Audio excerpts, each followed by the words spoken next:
안녕하세요. 저는 올해 38살이고 귀한 아들과 남편 이렇게 셋이서 살고 있어요.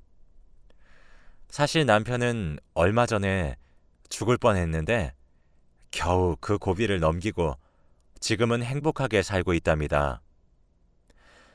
남편을 죽게 만든 사람이 정말 충격적인 사람이라 여러분들에게 세상에 이런 일도 있다는 것을 알려드리고 싶어서 이렇게 사연을 남겨요.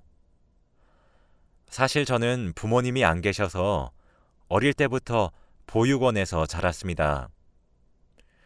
부모님 얼굴도 모르고 부모님은 어떤 사람이었는지 원장님은 아무런 정보도 주시지 않았죠. 저는 보육원에서 정말 힘들게 자랐고 거기 계시는 선생님들과 원장님 모두 저에게 무관심했어서 저는 당장 그곳을 탈출하고 싶어 했어요. 제가 점점 커갈수록 보육원 원장님은 저에게 눈치를 주면서 에휴, 이제 중학생이 되었으면 지 엄마 찾아서 나갈 것이지 언제까지 여기 있겠다는 거야? 라고 아예 들으라는 식으로 대놓고 말하곤 했죠.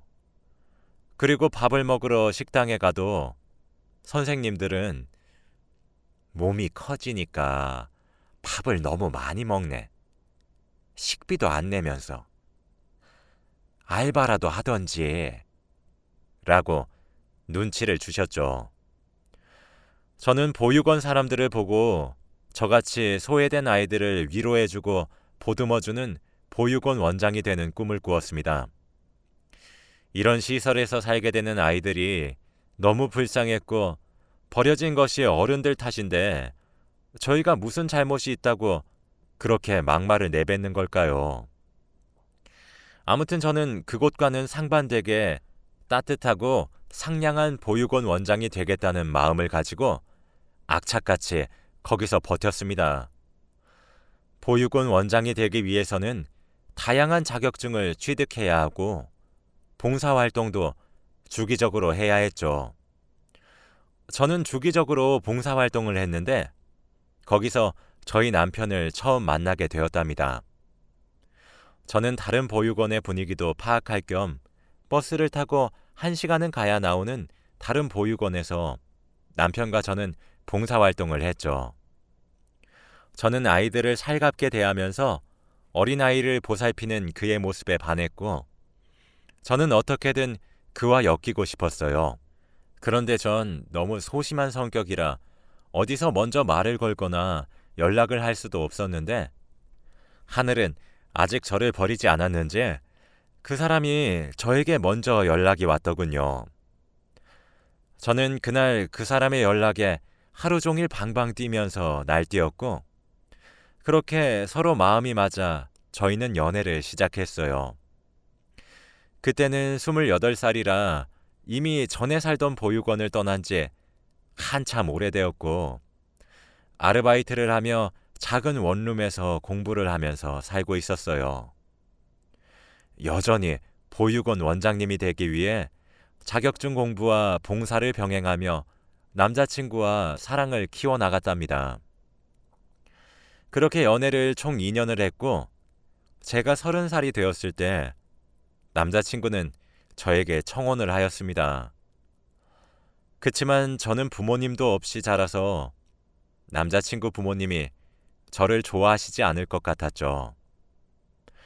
남자친구는 집안의 첫째이고 남동생과 아버지 이렇게 계시고 남자 3명이서 살고 있었어요. 어머니는 일찍 돌아가셔서 어머니 얼굴도 모른다고 하네요. 남자친구 아버지는 시골에서 농사를 지으셨고 밭도 평수가 제법 넓고 그 일을 남자친구와 남자친구 남동생이 물려받을 생각이라고 했습니다. 저는 그와 결혼을 하기로 결정하고 처음으로 남자친구 가족한테 인사를 드리러 갔는데 왠지 모르게 남자친구는 아버지와 남동생과 전혀 닮지 않은 것 같았어요. 아버지와 남동생은 쌍꺼풀도 없으시고 까무잡잡한 피부에다가 키도 작으신 편이었는데 남자친구는 아예 정반대로 생겼었거든요. 진짜 부자관계라고 말 안 하면 남남이라고 생각할 정도? 아무도 가족이라고 믿지 않을 정도였습니다. 그래서 물어봤어요. 오빠는 왜 동생이랑 아버지랑 안 닮았어? 아, 아버지가 나는 어머니를 닮았대. 남자친구는 나름 예쁘장하게 생겨서 아, 어머님이 많이 미인이셨나 보구나 했죠. 그런데 남자 셋이서 사는 집안이라 많이 칙칙하고 말수도 없을 것 같았는데 제 예상과는 다르게 정말 화목하고 대화가 끊기지도 않았어요. 서로 어찌나 할 말이 많은지 웃으면서 말을 주고받는데 저는 사실 부모님이 안 계셔서 그렇게 화목하고 단란한 가정은 처음 보았습니다. 한 번도 가족들이랑 식사를 한 적이 없어서 남자친구의 평범한 가족 같은 모습이 너무 부러웠죠. 저는 조용히 그 가족들의 대화 내용을 들으면서 밥을 먹고 있었는데 남자친구 아버지가 제게 인사를 건네셨어요. 아가, 우리 아들이 너한테 잘해주느냐? 우리 아들 바보 같아도 잘 부탁한다. 우리 집에 너가 들어와서 얼마나 기쁜지 몰라. 처음으로 인사를 드리는 저에게 아가라고 칭하시며 많은 질문들과 좋은 말을 해주셨어요. 한 번도 이렇게 주목을 받은 적이 없던 제게 특별한 존재라고 각인시켜 주시니 정말 행복했고 저도 이제 그 집안의 일원이 된 기분이었죠. 민서야, 나를 시아버지라고 생각하지 말고 친아빠라고 생각하고 편하게 여겨주면 좋겠다. 라고 말씀하시며 제 밥숟가락에 고기 반찬을 올려주셨어요. 저는 한 번도 느껴본 적 없는 아빠 같은 손길에 저도 모르게 눈물이 뚝뚝 흘렀고 우는 제 모습에 다 당황을 했죠. 민서야, 왜 그러냐? 내가 혹시 실수라도 한 거니? 아니요, 아버님. 너무 행복해서 그랬어요.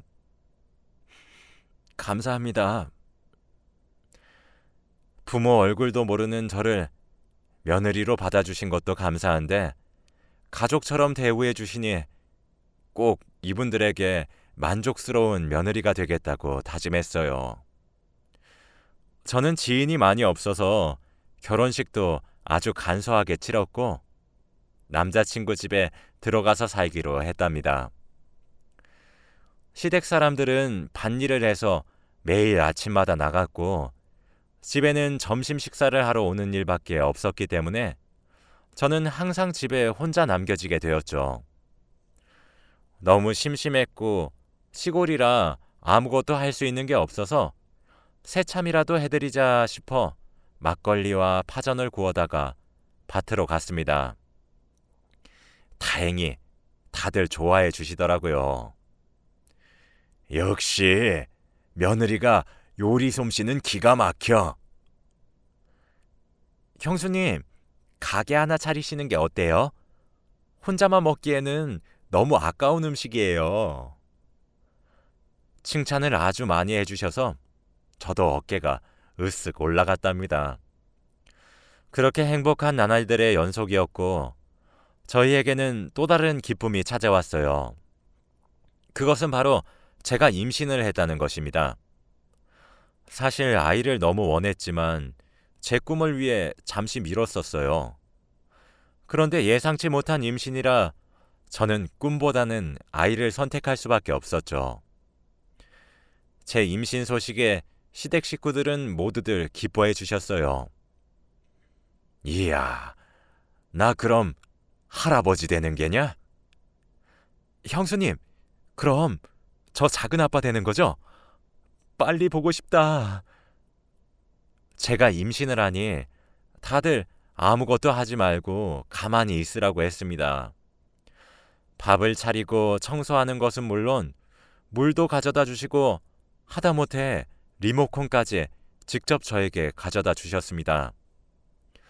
저는 이런 호의는 살면서 처음 받는 거라 적응이 영 안 되더라고요. 괜찮아요. 제가 할 수 있어요. 라고 거절했지만 남편과 도련님 그리고 시아버지는 안 된다며 극구 반대했죠. 아무튼 그 집에서 거의 공주님 대접을 받으며 무사히 아기를 낳았고 아들이었습니다. 작고 귀여운 생명체가 집안에 있으니 다들 밭일을 나가고 싶어 하지 않으셨고 일찍 집에 들어와서 아기를 보고 싶어 하셨죠. 그만큼 시댁 식구들과 저는 너무 화목하고 행복한 나날들의 연속이었습니다. 세월은 빠르게 흘러 어느덧 아이가 초등학교에 들어갔고 이제 저보다 아빠가 더 좋다며 저를 아예 봐주지도 않는 시기가 왔어요. 같은 남자라서 그런지 아빠랑 같이 노는 걸 더 즐거워하더군요. 운동회를 하면 학부모님들이랑 같이 하는 종목이 있는데 특히 마지막에 제일 하이라이트인 계주가 아들과 남편이 같이 할 수 있었죠. 저희 남편은 운동신경이 뛰어난 편이라 항상 1등을 하니 아들이 자기 반에서 우쭐댔었나 봐요. 그러면서 매년 운동회를 아빠와 같이 보낸다고 기대했습니다. 그런데 왜 항상 행복은 그렇게 오래가지 못하는 걸까요? 저는 여느 때와 다름없이 아이를 학교에 등교시키고 시댁 가족들은 밭일을 하러 나갔죠. 혼자서 집안일을 하고 있는데 갑자기 시아버지께 전화가 오셨어요. 아가, 빨리 와봐야겠다, 지금. 네? 갑자기 왜 그러세요, 아버님? 지금 그게 아무튼 빨리 오거라. 시아버지는 차마 말을 잇지 못하셨고 저는 큰일이 났나 싶어 얼른 밭으로 뛰어갔어요. 그곳에는 남편이 쓰러져 있었습니다. 저는 보자마자 비명을 지르면서 주저앉았어요. 구급차는 이미 와 있었죠. 저는 눈물을 펑펑 흘리며 시내에 있는 대학병원으로 이동했고 남편은 바로 수술실로 들어갔답니다. 남편이 수술을 진행하는 동안 옆에 있던 도련님과 시아버지에게 도대체 어떻게 된 일이에요? 라고 물었어요. 아니, 둘째가 걸음을 가지러 잠깐 간 사이에 그만 농기계에 머리를 다치고 말았단다. 남편은 농기계를 다루다가 실수로 머리가 끼이는 사고가 났고 결국 머리를 다치다 보니 하루아침에 식물인간이 되었습니다. 몇 시간 전까지만 해도 말도 잘하고 웃으면서 농사일을 하러 갔던 남편이 갑자기 이렇게 말도 못하고 저를 알아보지도 못하다니. 농기계를 다루다가 이렇게 됐으니 누구 탓도 할 수 없고 그저 다루지 못하는 기계를 맘대로 다룬 남편 탓을 했습니다. 병실에 누워있던 남편을 보고 있자니 너무 슬펐어요. 아이고, 왜 그걸 만져? 이 꼴이 됐어. 응? 왜 그랬어? 왜? 조심히 하라니까. 왜 그랬어? 대답 없는 남편을 붙들고 저는 펑펑 울면서 화를 내었죠. 의사들은 희망을 가지면 남편이 깨어날 수 있다고 했지만 식물인간 상태가 다시 깨어나는 경우는 너무 극소수이기 때문에 저는 믿지 않았습니다. 저는 정성껏 남편을 간호를 했고 틈만 나면 병원에 가서 남편과 함께 있었어요. 아들은 병실에 누워있는 남편의 모습을 보고 그 자리에서 펑펑 울었고 저는 아들을 안아주며 위로했어요. 괜찮아. 아빠 금방 일어날 거야.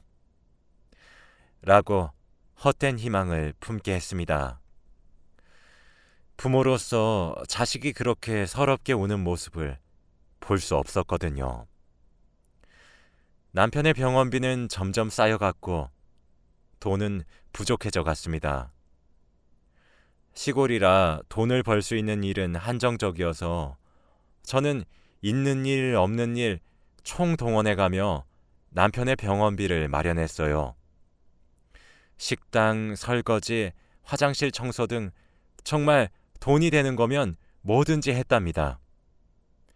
이렇게 힘들게 돈을 벌고 있는 제 모습이 너무 안쓰러워 보였는지 도련님께서 절 말리더군요. 형수님, 이제 일 그만하세요.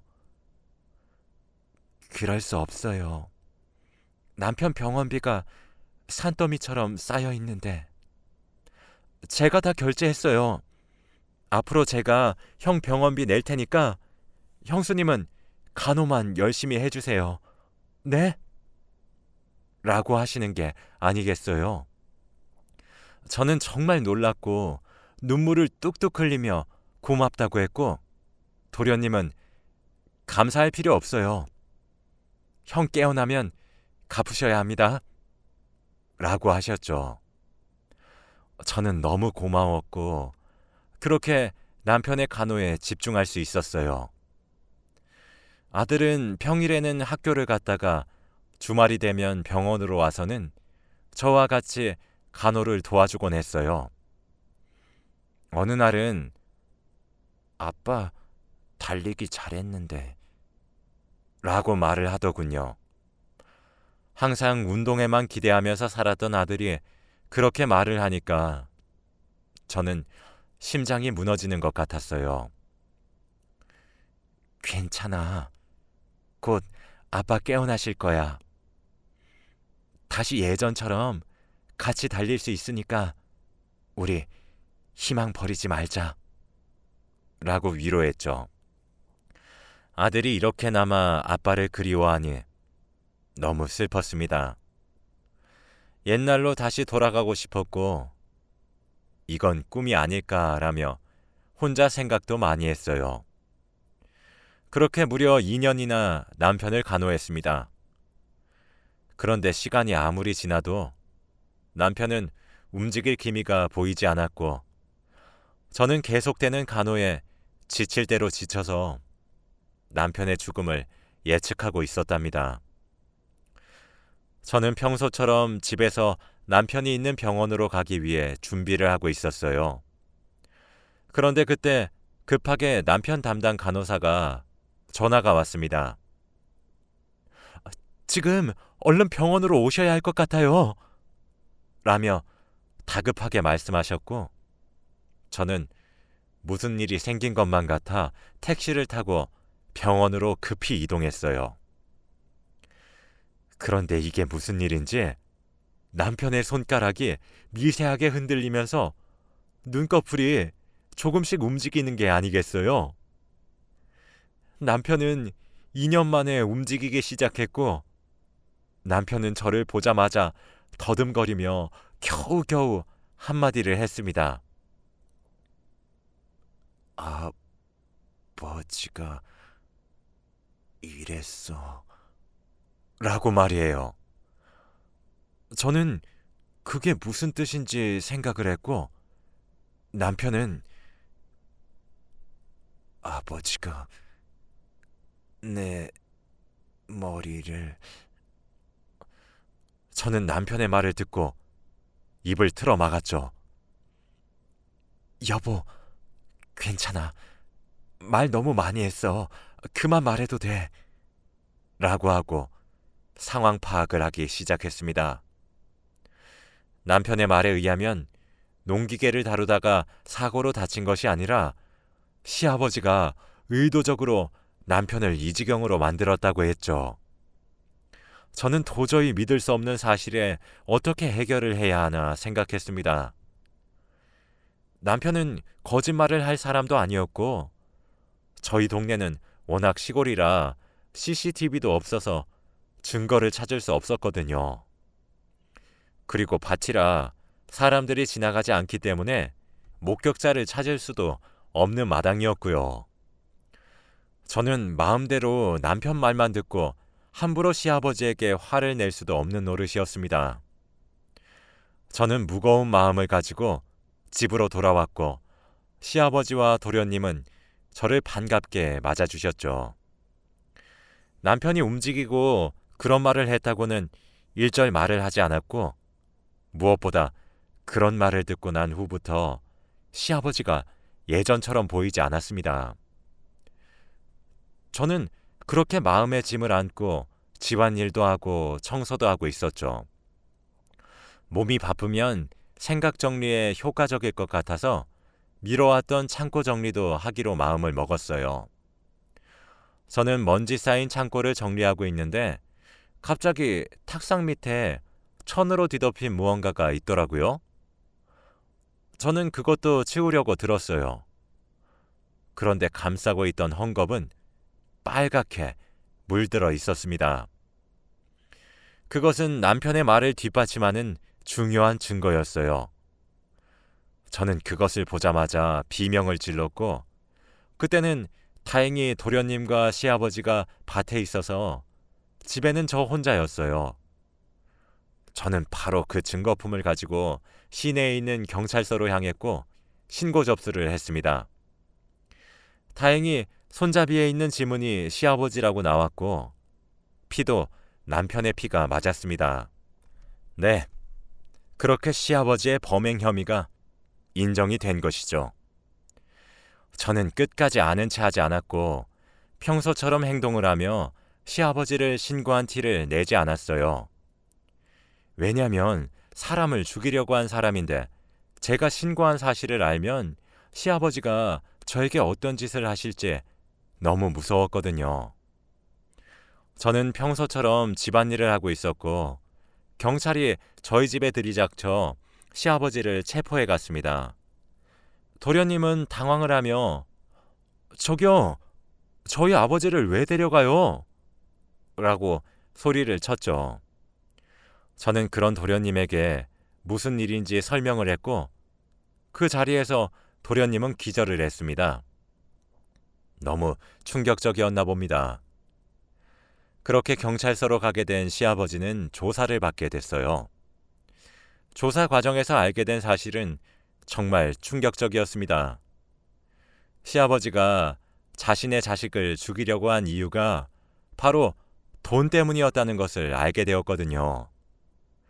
시아버지의 말에 의하면 시아버지와 돌아가신 시어머니는 재혼을 하신 거였다고 해요.